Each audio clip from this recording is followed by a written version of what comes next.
Hey guys, hey, I just wanted to send out a quick video, a little email, um, kind of, just everything that's going on in the office this week and kind of what we got planned coming up. So this week, I wanted to talk a little bit about a couple of supplements that recommending for people, for the coronavirus and things. Now, of course, the big things: eat well, sleep well, think well, move well. Those are the big things, right? And there's some supplementation and things like, I think most people need to be on a good omega-3, a high quality fish oil, um, vitamin D, certainly across the board. Make sure your vitamin D levels are evaluated and where they need to be.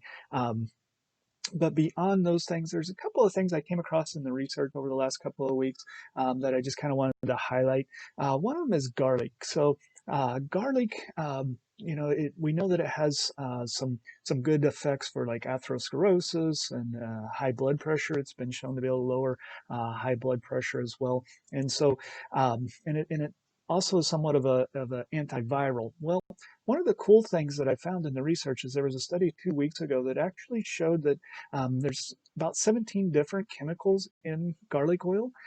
14 of those actually did block the coronavirus specifically, and so it was tested directly with how the coronavirus receptors and those things. And so, one of my new recommendations for a lot of people that are concerned and wanted, what's the next step after they've covered the foundation, right? Eating right, sleeping right, thinking right, all those things, right? What else can they do? Well, garlic oil would be one, kind of one of the top of my recommendations. It's what I've put my pretty much my entire family on. Um, grandparents, parents, everybody, um, to just go ahead and take a garlic supplement. Now, the one that we're recommending, or the one that we're using in the office, is the Metagenics version of it. The nice thing with this one, as opposed to some of the others, is that it actually breaks down in the small intestines. You don't get the garlic breath and the garlic taste.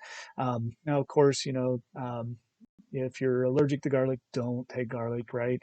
Because it can, certainly some people are sensitive to different things. So, um, you know, use good judgment on your part on whether you want to go down that pathway or not. It does have a slight blood thinning effect as well because it's somewhat anti-inflammatory, which is not a bad thing. As we talked about it back in our immune series, most people tend to be pro-inflammatory, so they need to dial that down a little bit. So garlic may help in that front. The other thing that I'm recommending for in certain situations is the monolaurin. It's basically monorinic acid. It's been around for a long time, and it's something we've used as an antiviral for a number of years. Now, it has not necessarily been tested specifically for the coronavirus, but what it does is it breaks down lipid bilayers, and coronavirus is a lipid bilayered virus, and so I think it would, certainly be pretty effective for that. Now, it's something that you wouldn't necessarily take all the time. The garlic, I'm going to recommend most people take it all the time as a, kind of as a support. The monourinic acid, you would only take if you think you've been exposed for some reason. Maybe somebody you were around tests positive, and so there's a possibility that you have a viral load inside of you, because it's not really something you take to boost health or to prepare for a virus. It really does just kill the viruses.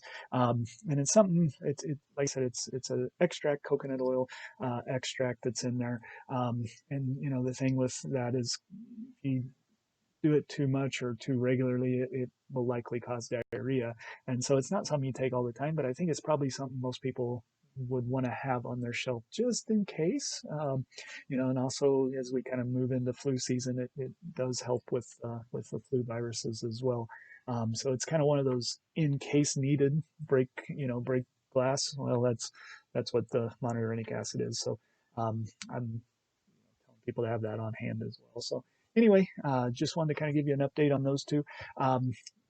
Going to be looking to start my next project here. We're going to do a project on digital dementia that I'm really excited about. We're going to talk about some of the neurology that's going on and some of the effects that, especially as we move school to virtual learning. There's a lot of that going on right now, and kids are going to be spending a lot of time on digital technology, and it has some effects on the brain that I want to highlight and maybe help you parents and help the kids. Maybe try to minimize or limit some of the potential issues there. So anyway, looking forward to that project. Stay tuned. That's coming in this next week probably. So anyway, stay healthy, stay well.